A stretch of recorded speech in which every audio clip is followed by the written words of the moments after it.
Hi అండి, ఎలా ఉన్నారు అందరూ? Welcome to Pradeep smart classes. నమస్కారం.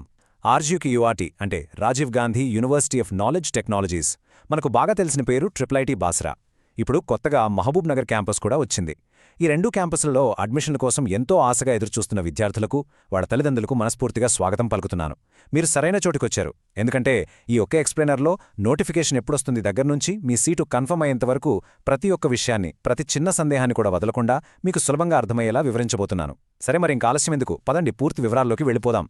10వ తరగతి పాస్ అవ్వగానే ఎలాంటి ఎంసెట్, జేఈ లాంటి పెద్ద పెద్ద ఎంట్రన్స్ ఎగ్జామ్స్ టెన్షన్ లేకుండా నేరుగా దేశంలోనే ఒక పేరున్న టెక్నికల్ యూనివర్సిటీలో ఇంజనీరింగ్ చదవాలి అనేది చాలామంది విద్యార్థుల కల. ఆ కలను నిజం చేసే ఒక అద్భుతమైన స్వర్ణావకాశమే ఈ ఆర్జీయూకేటీ అందించే 6 సంవత్సరాల ఇంటిగ్రేటెడ్ బీటెక్ ప్రోగ్రాం. మీ కల కూడా ఇదే అయితే ఈ ఎక్స్ప్లెయినర్ మీకోసమే. చివరి వరకు శ్రద్ధగా వినండి. ఈరోజు మనం ఏమేం విషయాలు మాట్లాడుకోబోతున్నామో ఒకసారి చూద్దాం. ముందుగా ఆర్జీయూకేటీ అంటే ఏంటి, ముఖ్యమైన తేదీలేంటి, తర్వాత అప్లికేషన్ ఎలా నింపాలి, ఫీజెంత, మూడోది అసలు ఎవరు అర్హులు, రిజర్వేషన్లు ఎలా ఉంటాయి, నాలుగోది సెలెక్షన్ ప్రాసెస్ ఎలా జరుగుతుంది, ఐదోది అడ్మిషన్ అప్పుడు ఏం చెయ్యాలి, చివరిగా ఏ కోర్సులుంటాయి. ఇలా ఒకదాని తర్వాత ఒకటి. ఇది మీ అడ్మిషన్ జర్నీకి ఒక కంప్లీట్ రోడ్ మ్యాప్ అన్నమాట.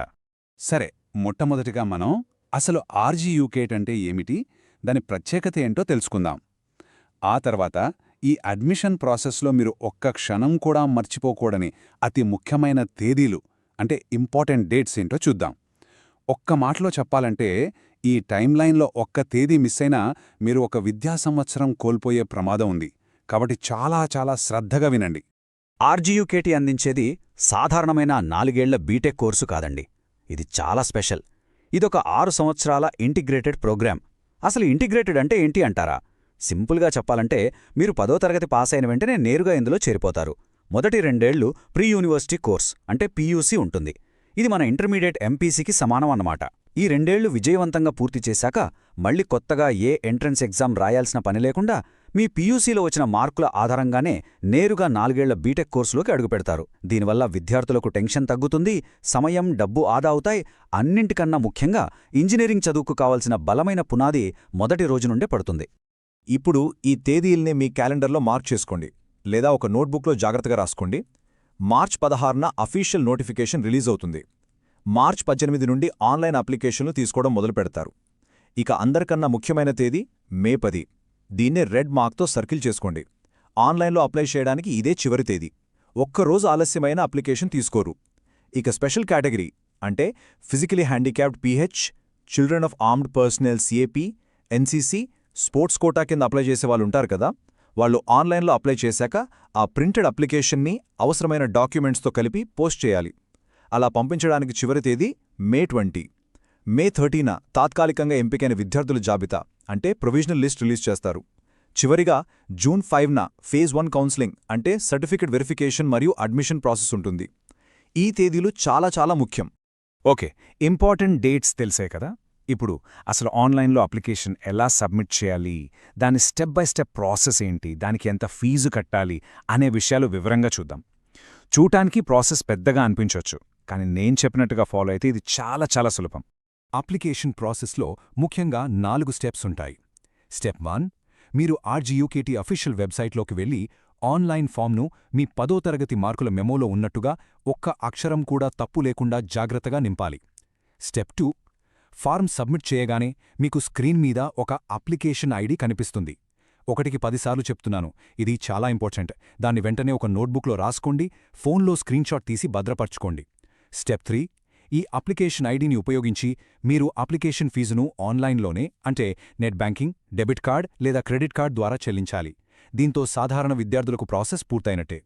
కానీ స్టెప్ 4 అనేది కేవలం special category PH, CAP, NCC, sports వాళ్లకు మాత్రమే.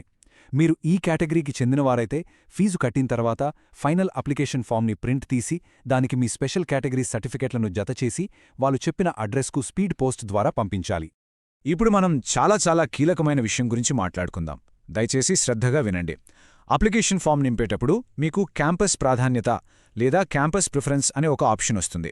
ఇక్కడ మీరు బాసరా, మహబూబ్ నగర్ క్యాంపస్లలో ఒకదాన్ని గాని లేదా రెండింటిని గాని ఎంచుకోవచ్చు. నా పర్సనల్ సలహా ఏంటంటే ఆలోచించకుండా 2 సెలెక్ట్ చేసుకోండి. ఎందుకంటే మీరు 2 సెలెక్ట్ చేస్తే మీ మెరిట్ మరియు రిజర్వేషన్ ఆధారంగా ఏదో ఒక క్యాంపస్లో సీట్ వచ్చే అవకాశం పెరుగుతుంది.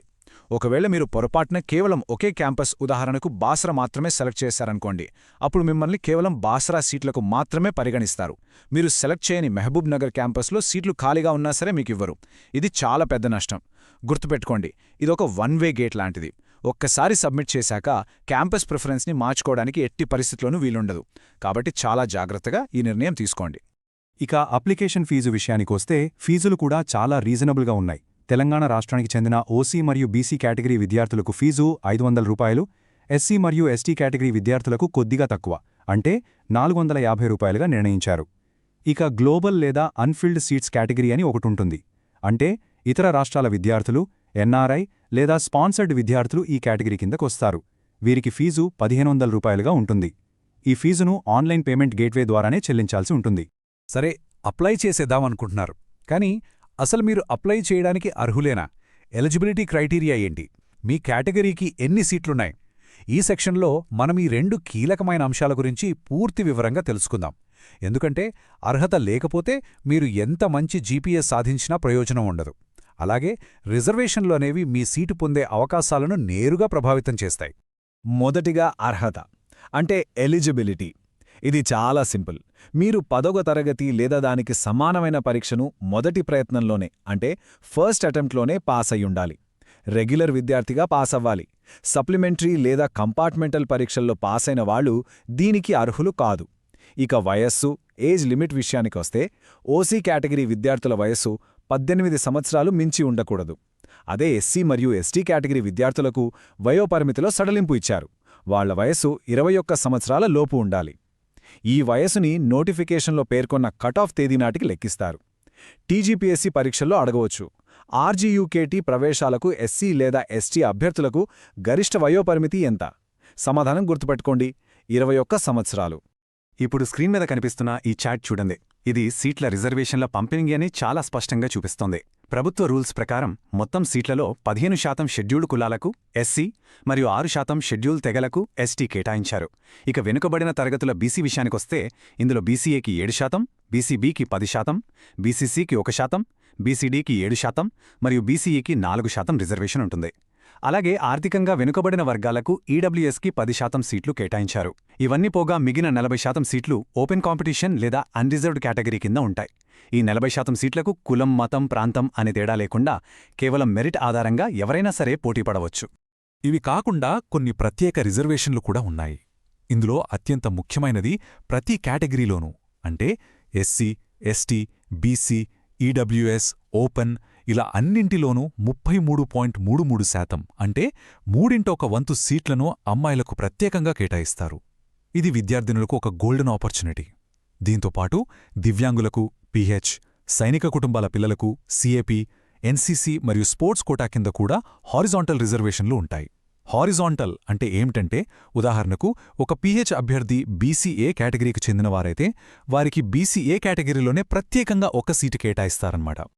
ఓకే, ఇప్పుడు మనం అస్సలు మ్యాటర్లోకి వచ్చేసాం. The selection process. అప్లై చేసిన వేల మంది విద్యార్థుల నుండి సీట్లకు అవసరమైన వారిని ఎలా ఎంపిక చేస్తారు? ఆ సీక్రెట్ ఫార్ములా ఏంటి? ఇందులో కేవలం మీ 10వ తరగతి జీపీఏ మాత్రమే కాదు, డిప్రివేషన్ స్కోర్ అనే ఒక ప్రత్యేకమైన గేమ్ చేంజింగ్ అంశం కూడా ఉంది. దాని గురించి ఇప్పుడు వివరంగా తెలుసుకుందాం. సెలక్షన్ అనేది 100% మీ 10వ తరగతిలో మీరు సాధించిన గ్రేడ్ పాయింట్ యావరేజ్ జీపీఏ ఆధారంగానే జరుగుతుంది. అయితే ఇక్కడ ఒక అద్భుతమైన నియమముంది. అదే డిప్రివేషన్ స్కోర్. గ్రామీణ ప్రాంతాల్లో సరైన వసతులు లేని ప్రభుత్వ పాఠశాలలలో చదివిన విద్యార్థులను ప్రోత్సహించడానికి వారికి 0.4 పాయింట్లను అదనంగా వాళ్ల జీపీఏకి కలుపుతారు. ఇది ప్రైవేట్, కార్పొరేట్ స్కూళ్లలో చదివిన వారికి వర్తించదు. ప్రభుత్వం, జిల్లా పరిషత్, మునిసిపల్, ఎయిడెడ్, మోడల్ స్కూళ్లలో చదివిన విద్యార్థులకు మాత్రమే ఈ వెయిటేజ్ ఇస్తారు. ఒక చిన్న ఉదాహరణ చెప్తాను, వినండి. ఒక ప్రైవేట్ స్కూల్ విద్యార్థికి 10.0 జీపీఏ వచ్చింది అనుకుందాం. అదే ఒక ప్రభుత్వ పాఠశాల విద్యార్థికి 9.7 జీపీఏ వచ్చింది. డిప్రివేషన్ స్కోర్ కలిపితే ఆ ప్రభుత్వ పాఠశాల విద్యార్థి ఫైనల్ స్కోర్ 9.7 + 0.4 = 10.1 అవుతుంది. చూసారా, ఇప్పుడు ర్యాంకింగ్లో ప్రభుత్వ పాఠశాల విద్యార్థి ముందుకు వెళ్తాడు. టీజీపీఎస్సీ లాంటి పరీక్షలో ఈ ప్రశ్న రావచ్చు: ఆర్జీయూకేటీ అడ్మిషన్లలో ప్రభుత్వ పాఠశాల విద్యార్థులకు ఇచ్చే అదనపు వెయిటేజ్ స్కోర్ ఎంత? సమాధానం 0.4. ఒకవేళ ఇద్దరు లేదా అంతకంటే ఎక్కువ మంది విద్యార్థులకు ఫైనల్ మెరిట్ స్కోర్ అంటే జీపీఏ మరియు డిప్రివేషన్ స్కోర్ కలిపిన తర్వాత కూడా సేమ్ టు సేమ్ వస్తే అప్పుడు టై ఎలా బ్రేక్ చేస్తారు? దీనికి ఒక పక్కా పద్ధతి ఉంది. స్టెప్ 1 మొదటగా గణితం మ్యాథమెటిక్స్లో ఎవరికి ఎక్కువ గ్రేడ్ వచ్చిందో చూస్తారు. అప్పటికీ టై ఉంటే స్టెప్ 2 జనరల్ సైన్స్లో గ్రేడ్ చూస్తారు. అప్పటికీ టై బ్రేక్ కాకపోతే స్టెప్ 3 ఆ తర్వాతే ఇంగ్లీష్ గ్రేడ్ చూస్తారు. ఇంకా టై ఉంటే స్టెప్ 4 సోషల్ స్టడీస్లో గ్రేడ్లు పోలుస్తారు. ఒకవేళ అన్ని సబ్జెక్టులలో గ్రేడ్లు కూడా సమానంగా ఉంటే చివరి అస్త్రంగా స్టెప్ 5 ఎవరి వయసు ఎక్కువ అయితే వారికి ప్రాధాన్యతిస్తారు. ఈ ఆర్డర్ చాలా ముఖ్యం. దీన్ని ఎట్టి పరిస్థితుల్లోనూ మార్చరు. టీజీపీఎస్సీ లాంటి పోటీ పరీక్షలకు ప్రిపేర్ అవుతున్న వాళ్ళు ఈ పాయింట్ నోట్ చేసుకోండి. ఇది చాలా ఇంపార్టెంట్ బిట్. పరీక్షల్లో డైరెక్ట్గా ఇలాంటి ప్రశ్న అడగవచ్చు. ఆర్జీయూకేటీ అడ్మిషన్ల టైబ్రేకింగ్ నిబంధనల ప్రకారం సమానమైన జీపీఏ వచ్చినప్పుడు ఏ సబ్జెక్టుకు మొదటి ప్రాధాన్యత ఇస్తారు? ఆప్షన్స్లో సైన్స్, ఇంగ్లీష్, సోషల్ అనిస్తారు. అప్పుడు సరైన సమాధానం గణితం లేదా మ్యాథమెటిక్స్. సో ఈ పాయింట్ కేవలం అడ్మిషన్ కోసమే కాదు, మీ జనరల్ నాలెడ్జ్కు, ఫ్యూచర్ ఎగ్జామ్స్కి కూడా ఎంతో ఉపయోగపడుతుంది. కంగ్రాట్స్! మీరు కష్టపడి చదివి మంచి జీపీఏ సాధించి ప్రొవిజనల్ సెలక్షన్ లిస్ట్లో మీ పేరు వచ్చింది అనుకుందాం. తర్వాతేంటి? ఇక్కడితో పనైపోలేదు. మీ సీట్ను అధికారికంగా ఖరారు చేసుకోవడానికి మీరు కొన్ని ఫార్మాలిటీస్ పూర్తి చేయాలి. అవేంటంటే సర్టిఫికేట్ వెరిఫికేషన్ మరియు ఫీజు చెల్లింపు. ఈ దశలో ఏమేం డాక్యుమెంట్లు కావాలో ఇప్పుడు ఒక చెక్లిస్ట్ లాగా చూద్దాం. అన్నీ సిద్ధం చేసుకోండి. కౌన్సిలింగ్ రోజున మీరు ఈ సర్టిఫికేట్లన్నీ ఒరిజినల్స్తో పాటు కనీసం 2 సెట్ల జిరాక్స్ కాపీలను కూడా తీసుకువెళ్ళాలి. జాగ్రత్తగా వినండి. మొదటిగా మీ అకాడమిక్ సర్టిఫికేట్లు, మీ 10వ తరగతి మార్కుల మెమో మరియు హాల్ టికెట్. రెండవది మీ రిజర్వేషన్ మరియు నివాస సర్టిఫికేట్లు, రెసిడెన్స్ సర్టిఫికేట్, మీ కేటగిరీని బట్టి క్యాస్ట్ సర్టిఫికేట్, ఫీజ్ రీయింబర్స్మెంట్ కోసం లేటెస్ట్ ఇన్కమ్ సర్టిఫికేట్, ఒకవేళ ఈడబ్ల్యూఎస్ కోటాలో సీటొస్తే సంబంధిత ఈడబ్ల్యూఎస్ సర్టిఫికేట్. మూడవది మీరు స్పెషల్ కేటగిరీలో అప్లై చేసుంటే వాటికి సంబంధించిన సర్టిఫికేట్లు అంటే పీహెచ్, సిఏపి, ఎన్సీసీ లేదా స్పోర్ట్స్ సర్టిఫికేట్లు. చివరిగా కొన్ని లేటెస్ట్ పాస్పోర్ట్ సైజ్ ఫోటోలు కూడా మర్చిపోవద్దు. ఈ లిస్టును ముందుగానే 1-2 సార్లు చెక్ చేసుకోండి. ఇప్పుడు ఫీజుల వివరాలు చూద్దాం. ప్రతి విద్యార్థి సంవత్సరానికి మొత్తం 50,000 రూపాయల ఫీజు చెల్లించాల్సి ఉంటుంది.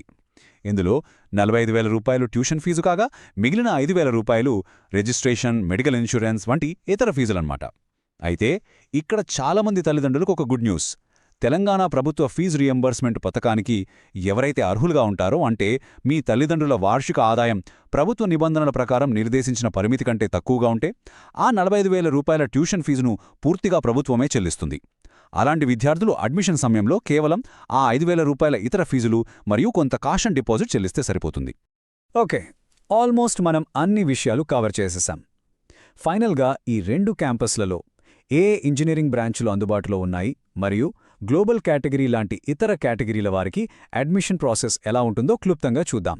2 ఏళ్ల పీయూసీ విజయవంతంగా పూర్తి చేశాక విద్యార్థులు తమ మెరిట్ ఆధారంగా ఈ బ్రాంచ్లలో ఒకదాన్ని ఎంచుకోవచ్చు. అందుబాటులో ఉన్న కోర్సులు chemical engineering, civil engineering, computer science engineering, CSC, electrical and electronics engineering, EEE, electronics and communications engineering, ECE, metallurgical and materials engineering మరియు మెకానికల్ ఇంజనీరింగ్.